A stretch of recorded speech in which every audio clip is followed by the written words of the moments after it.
Hola, ¿cómo están? Hoy día vamos a resolver la longitud de esta curva cartesiana, ¿ya? Entonces lo que vamos a hacer es primero un breve repaso de que la longitud de una curva, cuando tenemos una expresión cartesiana, es simplemente la raíz cuadrada de uno más uno. En realidad es uno al cuadrado, pero sabemos que uno al cuadrado es simplemente uno, más la derivada elevada al cuadrado.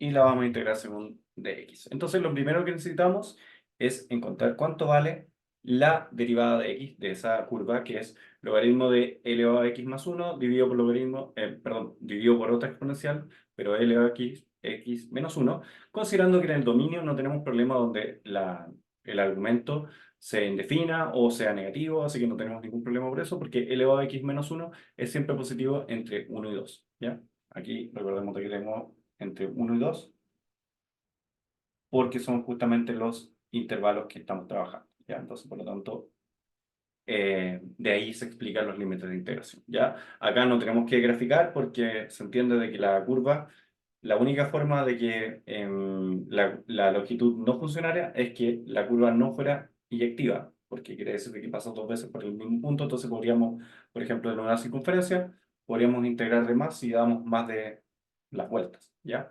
Pero en este caso, como la curva es inyectiva, porque vemos que el denominador es creciente y el numerador también es creciente, podemos intuir de que esa curva es inyectiva, ¿ya? Entonces, mi primer paso es encontrar la derivada de x. Entonces, aquí viene la primera recomendación.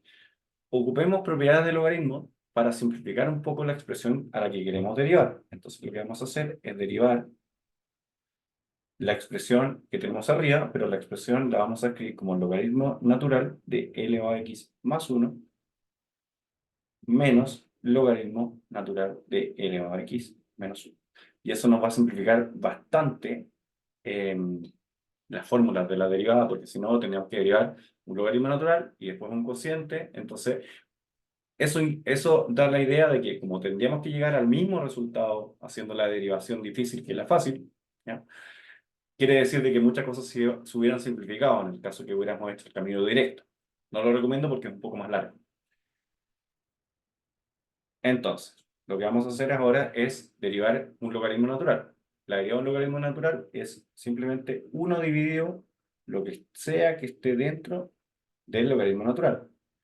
Pero por regla de la cadena, tengo que después multiplicarlo por la derivada de lo que está dentro del logaritmo natural. Por lo tanto, multiplico por e elevado a x.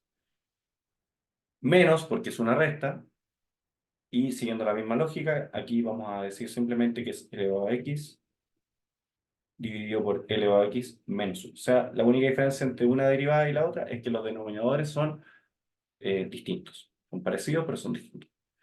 Y entonces, para poder sumar o juntar expresiones, lo que vamos a hacer es tener un denominador común. Entonces, mi denominador común va a ser la multiplicación de los denominadores. Entonces, esto me va a quedar como e elevado a x más 1 por e elevado a x menos 1.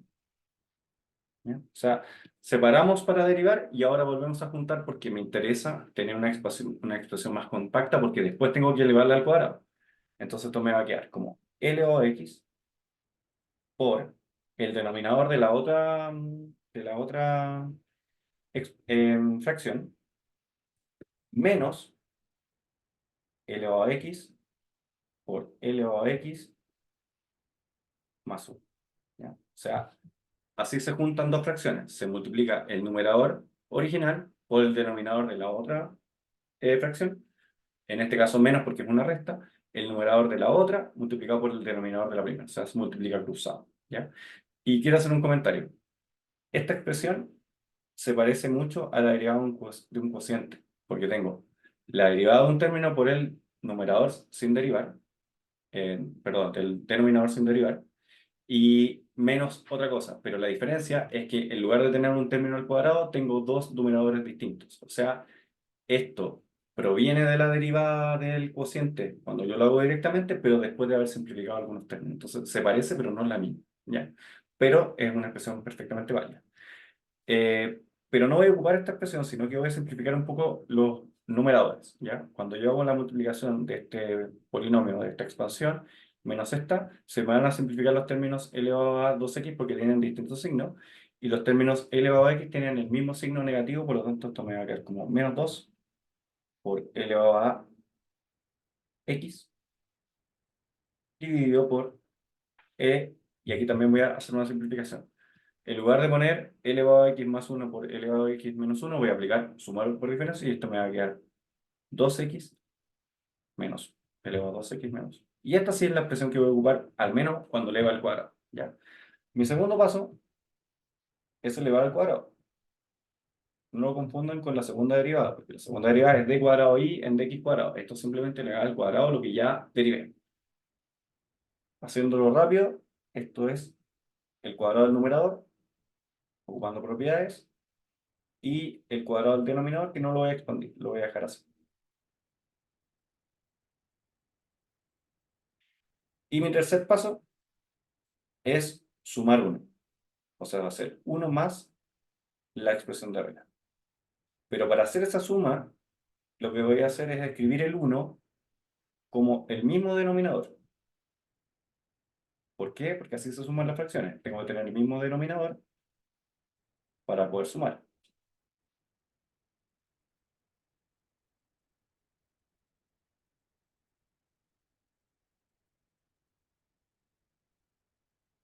O sea, en resumen, el 1 lo puedo escribir como lo que yo quiera, siempre y cuando sea numerador igual a denominador.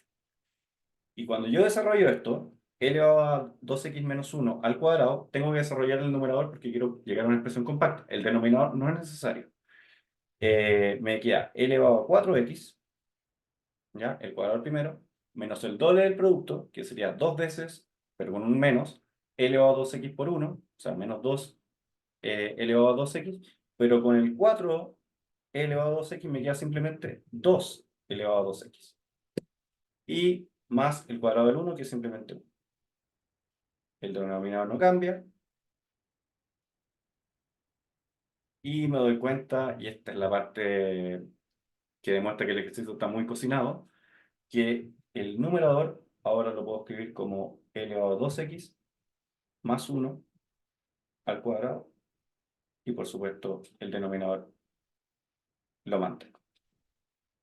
No simplifiquen eso, porque no es lo mismo elevado a x, elevado a 2x más 1 que elevado a 2x menos 1. No simplifiquen, pero la gracia es que está toda la expresión al cuadrado, porque tengo un cuadrado arriba y tengo un cuadrado abajo. Ya, por lo tanto, cuando yo tengo que hacer esta expresión, me va a quedar la integral entre 1 y 2.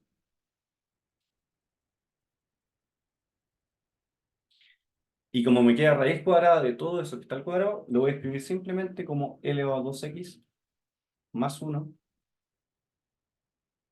dividido por elevado a 2x menos 1. Recordando de que todo lo de arriba y lo de abajo es siempre positivo. ¿Ya? Por lo tanto, no tengo que poner valor absoluto. Si no, tendría que poner valor absoluto para estar seguro. ¿Ya? Pero no es necesario en este caso. Entonces, la gracia de que se pueda resolver este ejercicio es porque se simplificó la raíz cuadrada, porque habitualmente si la raíz cuadrada permanece, no hay muchas fórmulas de raíz cuadrada, salvo la sustitución trigonométrica, que no sería el caso porque no tengo expresiones para ello. Entonces, lo que voy a ocupar es un truco de, ahora voy a multiplicar dos posibilidades. Podríamos multiplicar por elevado a x, ¿ya? O por elevado a 2x, ¿ya? Porque podría pensar de que la variable que yo necesito integrar o cambiar es elevado a 2x o elevado a x, ¿ya? Si cambio por elevado a x, me van a quedar polinomios más complicados. Estoy pensando en un cambio potencial de variable. Por lo tanto, lo que voy a hacer es multiplicar por elevado a 2x, arriba y abajo, para quedar con una expresión un poco más sencilla cuando haga un cambio de variable más complicado. Es en el fondo. Si la complejidad es inevitable, entonces si yo hago un cambio de variable más simple, me va a quedar no tan simple la integral, pero si hago un cambio de variable más complejo, la complejidad se va a ver reflejada en el cambio de variable y no en la integral residual.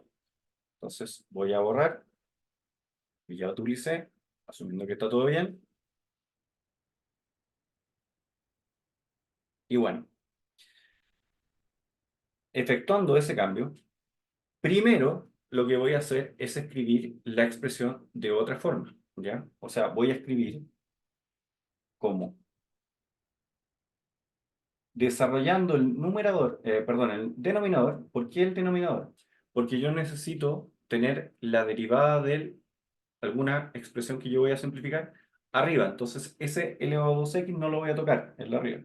Entonces, esto me va a quedar como elevado a 2x más 1 por elevado a 2x por dx.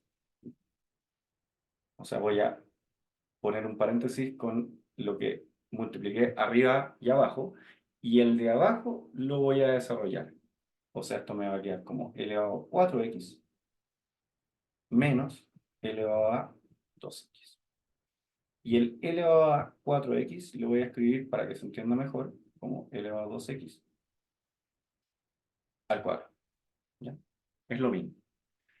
Y ahora me doy cuenta que mi cambio de variable que yo recomiendo es z, ocupamos z arbitrariamente, como e elevado a 2x.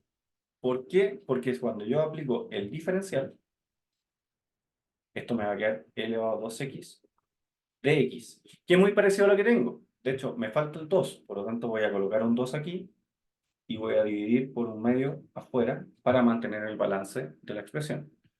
Y ahora que ya hice ese cambio, voy a escribir todo en términos de z.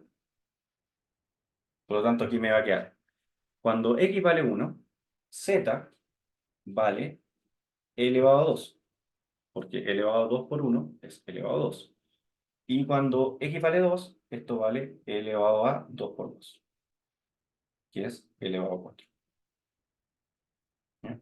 Yo recomiendo siempre cambiar los límites de integración para no tener que volver a la variable y volver a evaluar. ¿Ya? Hay gente que le gusta integrar primero, hacer cambios de variable y después, cuando ya tienes la solución, integrar. Es más fácil así.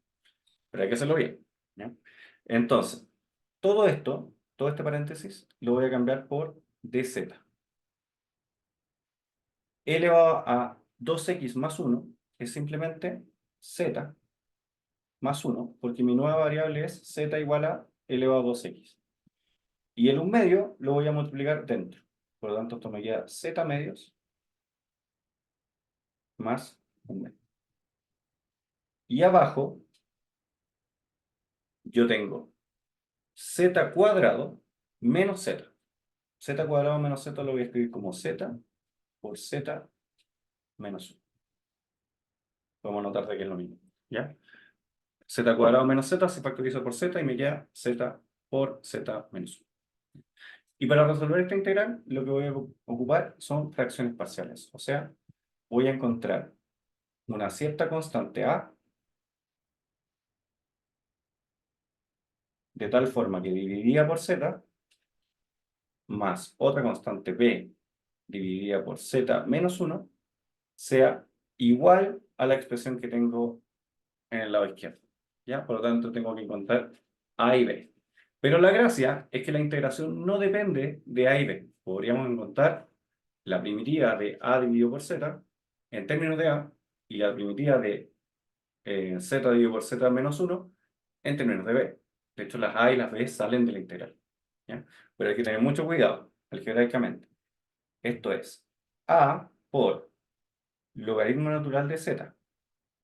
Esa es la primitiva de 1 dividido por z, o de z dividido en z, mejor dicho. Pero tengo que evaluarlo entre e a la cuarta y e al cuadrado. ¿Ya? Y la primitiva del otro término es muy parecida, solamente que es multiplicada por b, pero la diferencia es que es z menos 1. ¿Por qué no estamos colocando valores absolutos? Porque dijimos z y z menos 1 en el intervalo x e al cuadrado y e a la cuarta son siempre positivos.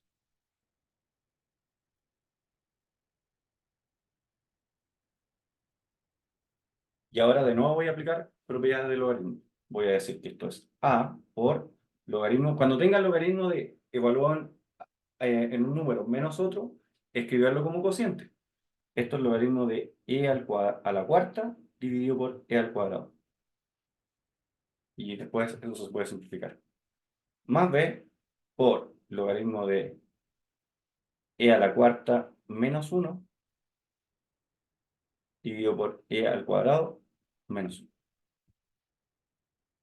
Y si quieren simplificar, dividan esto, aquí me queda 2, esto me queda el logaritmo de e al cuadrado, pero logaritmo de e al cuadrado es simplemente 2, por lo tanto aquí voy a escribir 2a más b por, y aquí cuidado, tengo e a la cuarta menos 1 dividido por e al cuadrado menos 1. El e a la cuarta menos 1 es lo mismo que e al cuadrado más 1 dividido por e al cuadrado menos 1. ¿Ya? De todas formas, si ustedes no están seguros, no lo simplifiquen, ¿ya? Pero, claro, cuando reemplace por z, entonces me queda z menos 1, e a la cuarta menos 1, e al cuadrado menos 1. Me parece que está bien. Entonces, cuando hago la factorización, esto me queda e al cuadrado más 1.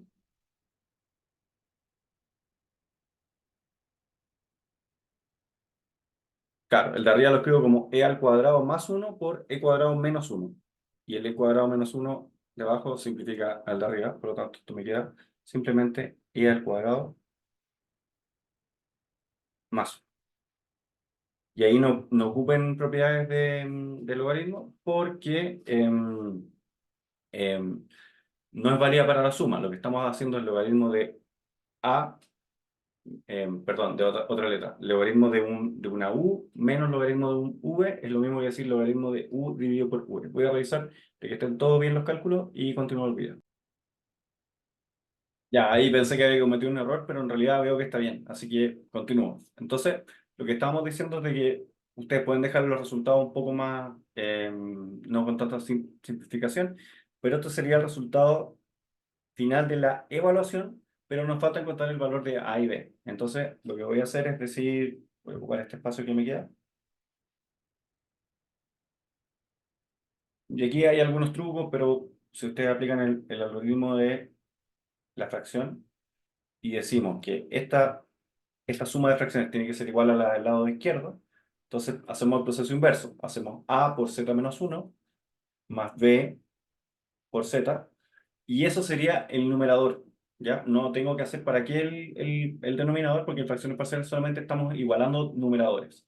Y eso tiene que ser igual al lado derecho, que es simplemente z medios más un medio. Si ordenamos esto y factorizamos por z, esto me queda factor de a más b menos a. ¿Ya? Y aquí si yo factorizo por z, esto me queda un medio. Y bueno, la constante es la constante, entonces esto me queda más un medio. Por lo tanto, quiere decir de que a es igual a menos un medio, porque menos a es igual a un medio, por lo tanto a tiene que ser el negativo, menos un medio. Y ocupando la otra información, ¿qué número sumado al menos un medio me da un medio positivo? Es simplemente 1, porque menos un medio más 1, menos un medio más 2 medios, se hace 2 menos 1, un medio. Entonces verifica las dos ecuaciones, por lo tanto la única solución, y esa es la otra gracia del teorema de las fracciones parciales, tengo una solución única, ¿ya? O sea, para el constante a y b. Por lo tanto, si yo quiero entregar la respuesta conociendo ahora los valores de a y b, 2 por a es menos 1 y más 1 por eso. Entonces lo voy a escribir como logaritmo natural de e al cuadrado menos 1, más 1, perdón. Y menos 1, aquí viene el menos 1. El menos 1 viene fuera del logaritmo. Y esto, por supuesto, son unidades. Y la interpretación que tiene es que si nosotros conociéramos ese gráfico, me parece que ese gráfico tiene como un nombre, así como arco tangente y tangente hiperbólica, o está relacionado con las tangentes hiperbólicas, no tengo idea. No importa. Quiere decir que si nosotros agarramos el gráfico, tiene una cierta curvatura, y nosotros agarramos esa curva que tiene y lo tiramos y lo medimos, eso mide 1 punto algo, porque eso es el valor de logaritmo natural de e cuadrado más 1, menos 1, unidad. Tiene que dar positivo, por supuesto, tiene que tener sentido el resultado. Así que eso sería todo. Hicimos la fórmula de la longitud, después ocupamos técnicas de derivación y hicimos unas fracciones parciales y demostramos de que las fracciones parciales no dependen de la integración, por lo tanto, si uno no sabe hacer fracciones parciales, puede dejar el resultado expresado en A y B y decir, no supe cómo hacer las fracciones parciales y ganar puntos porque la integración no depende de eso. Y eso sería todo, espero que les haya gustado, recuerden suscribirse al canal, que estén muy bien y chao y gracias por ver.